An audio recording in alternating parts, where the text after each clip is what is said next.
I know in Ireland we get so if you are like a user with like a disability or something, you get like free train and free travel and stuff Oh, like that. that's So cool.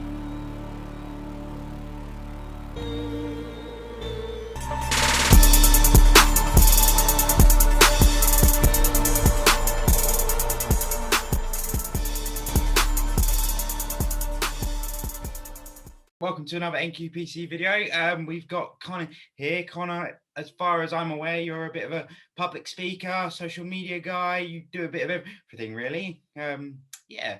So I'll let you take over and sort of introduce yourself. yeah, so my name's Connor. I have Duchenne muscular dystrophy, so it's a rare genetic muscle wasting condition. So pretty much, yeah, I do all that type of stuff. I love doing motivational speaking. I love the whole social media presence, and I just really like to inspire people and just sort of, let them know that you can do stuff that you were sort of told that you never thought you could do. So pretty much stuff like that. So I do all that type of stuff online. So it's really fun. Cool. Yeah, so obviously, like we've got, I mean, here in the UK, we've got lockdown going on. I know over in Ireland, you've got pretty much the same thing, if not a little bit worse. What's it sort of been like over in Ireland? Well, for the past year, I would say, it's been a bit weird. I won't lie. It's been tough with the restrictions and the lockdown. I know for everybody, but yeah, it's just been this sort of period of sort of getting used to it and sort of, getting used to going into a lockdown, going out of a lockdown, going into a lockdown, going out of a lockdown. Yeah. So it's sort of been that pattern of just that. Really, us in the UK as well, we've sort of been going through the same thing. So yeah, it has been tough, but better days are to come, and hopefully they'll come soon. So Yeah.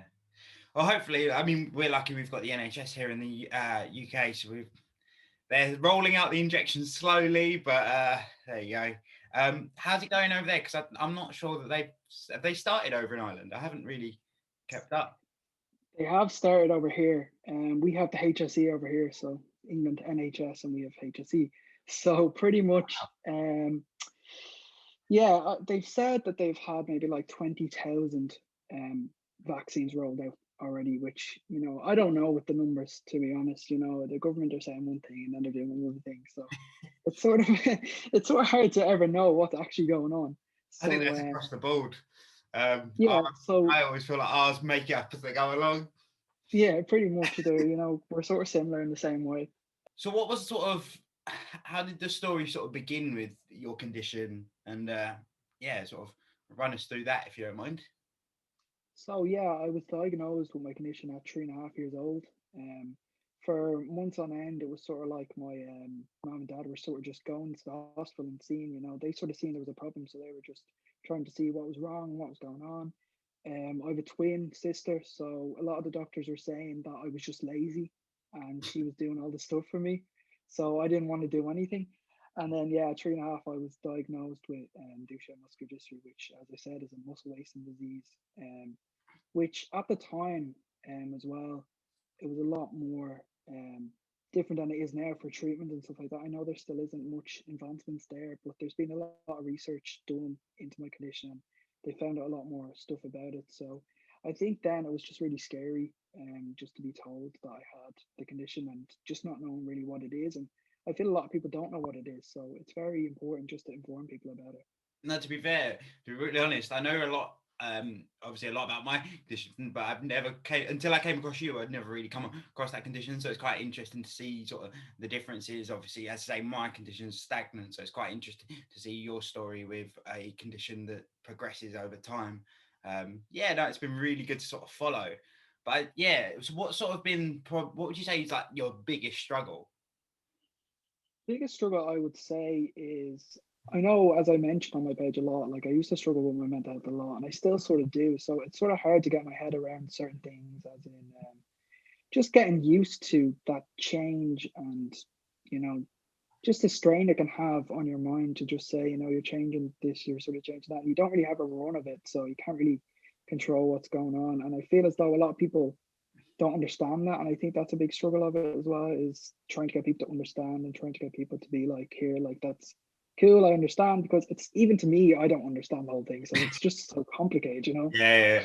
The other thing I wanted to ask about, and I remember I messaged you about it originally, is like, what is like getting equipment and stuff like that over in Ireland? Like, I know I didn't realize that you guys got a similar system to what we've got. So how does that really work? Is it just something that you're informed about when you obviously you're diagnosed and it goes from there, or yeah? Yeah, so pretty much I have like a team of doctors. So there'll be a team like a psychologist, the main doctor, an OT, stuff like that, physio as well. So you have this big team around you, and pretty much you can get in contact with them. To be honest, it's not a great system. It would take ages. I Yep. know there's certain equipment that I got, and it wouldn't be suitable, and it would take like 2 or 3 months to come, and it wouldn't be suitable, and then it would take 2 or 3 months to go back, so that everything would just be lying around your house, um, Yep. as just just being around the place, and it's like, oh god, I want to get rid of this, I want to get rid of that, and even to get a new chair, our system is absolutely terrible. It takes like about a year to get like a new chair, and I know originally when I was getting my little O-race attachment, I asked them about it and see if they could get it, but in the system that we have, you can't get stuff like that. They just think of them as toys and stuff like that, and you're sort of like, Yeah, it's the exact same here. I mean, my wheelchair, I think again was about a year. Anything you want, you kind of got to wait at least. I think 6 weeks is like the bare minimum, and then yeah, you can go anywhere for like 4 years and you're still waiting for it. I remember I had my handle on my wheelchair snapped, and they took 6 months to replace it, and they ordered the wrong part 3 times. And I'm like, that oh happened to my me god, actually as well. That happened to me actually as well. They forgot to. They sort of like cut down the back of my wheelchair, so it'd be like a lower back on it, yeah. and they forgot to put handlebars back on it. So we had to do the exact same thing. We got the wrong piece, and then it took 6 or 7 months just to get the right handlebars. And you're like, "Come on, hurry this up. We need this." Yeah, Like, we need it. I think that's the biggest thing. It's like, no, like we need it. There's no if, buts, or maybes. You just need, we need it now. Like, car wise, in the UK, we're very lucky. We've got the Motability scheme. I don't know whether you've got like an equivalent. Basically, that is so as with a disability, you get a personal independence payment depending on like the severity. So the government give you a certain amount of money each month, and then with that, they can take a portion of that, and you can go and like lease slash rent a car, and they pay for a certain amount of adaptions. It is really good. Like, to be fair, I can't complain. I'm 21. I drive a brand new car, so I can't complain too much. But it is sometimes you do sit there going, "How have they got that?" But we can't. I think as yeah, well. I know.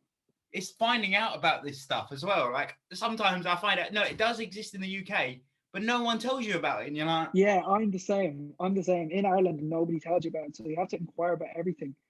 And it's just a bit crazy, like to think, even just even for simple things, you have to sort of look for it, and nobody tells you. It's like I always say, they should give you a leaflet or something like that when you're just coming into it, and they're just like, yeah, here you go, you're new to this.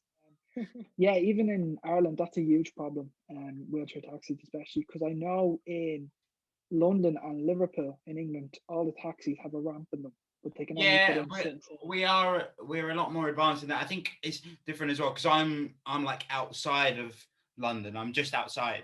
I mean, I'm very lucky that normal cars for me work as long as it. I mean, the biggest problem for me is that the cab driver goes, "Don't scratch my car," and I'm like, "I'm not going to scratch your car." They like, "It's fine, don't worry."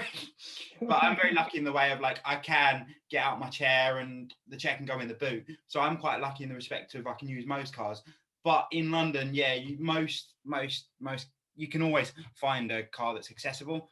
To be honest, I've never been in a taxi on my own because that would be just so awkward. I'm just like, no, I can't do this. You know what I mean?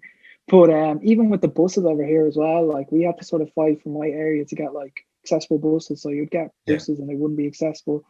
But yeah, I gotta say, London is really the place to be in that sense. Most of the time, I've been there a couple of times and I The do really only thing like I'd it. say is train stations, man. They need to change that. That's my biggest Yeah, thing. It's like for me, I can. So this is the weird thing with my local station. I can travel.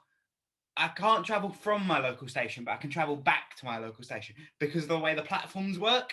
I'm like, yeah. that's just fucking stupid.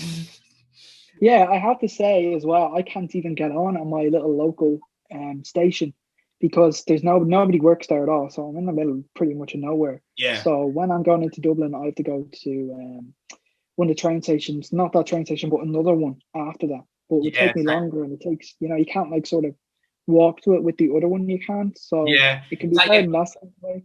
it's like you have to go back on yourself to go anywhere. It's like, for Yeah, God's sake. exactly. It's like, And then also, what annoys me is I have to go to the more expensive station, or I'm like, for God's sake. yeah. I know in Ireland we get the so if you are like a user with like a disability or something, you get like free train and free travel and stuff Oh, like that's that. So cool. We don't get that. We've got like a discount, so you get like 20% off. The weird thing is, so in London we get the 20% off, but then I travel to Birmingham where my girlfriend's from, and they let Gina go free, and I'm like, wait, what? I know. I've been on a train actually once in it was Manchester to Liverpool. I went on a train. I actually thought it was pretty good. Like I was like, oh, they had a section now for me and I'd sit, which R1 they do have a section but people would park bikes and stuff in it, so they Yes. wouldn't like move. Yeah. So it'd be like, what, like why are you doing this? And yeah, so that'd be sort of tough not sort of getting to pick where you can sort of sit in the train and all this. I sort of hate that where it's Yeah. like, oh, you have to hear, and even if it's like overcrowded, you have to Yeah. just stay there and sort of be in that place. And also, you always But, feel really awkward with your mates because you're in the wheelchair and like they're just kind of standing around, but then you don't want to send them down the carriage because then you don't want to be there like just chilling on your own. And it's like, is there any actually? I was wondering, have you gone away on like any trips or holidays? Is there any like good accessible places you would say, or the best ones to look at are look at a company called Accessible Escapes. I must admit, a lot of their stuff is obviously based here in the UK. They've got a couple of places over in like Spain, Portugal, and all of their places are like they're really in depth with what the access is like. And I remember I looked at one the other day in South Africa, and I'm looking at it going, "Wow, that's that'd be a really cool holiday." But no, I think they would be the only ones that are mainly sort of trip based. Ross Lannon has done a couple of trips with different companies within the UK, so he might be good to message and sort of see if he's got any other recommendations. I think as well, it's just that research. I mean, I hate it. I mean, I'm sure you do, the researching where you got to go and where's got the access, but it's just sort of asking the question. And I think that's the other reason I started doing it, because I think companies need to just say it. Just say, yep, we're up for wheelchair. We're up for this. We've got this accessibility. We've got this, and just be an advocate for it and advertise it, because you're going to get the disabled community is like in the UK. I think it's like 6 million deep. And if you get a pound from each of those people, that's a lot of money.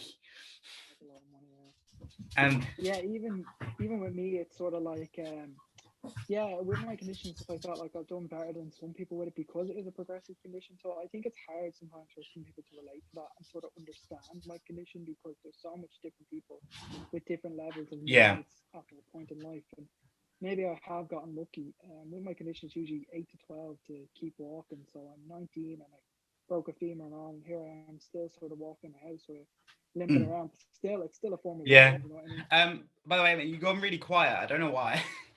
Oh, have I? So that was another NQPC video. I hope you enjoyed it. I will link Connor's everything down below, so you can find out what he's up to, what he's doing. I'm sure he's probably going to overtake me at some point, so we'll let him do that.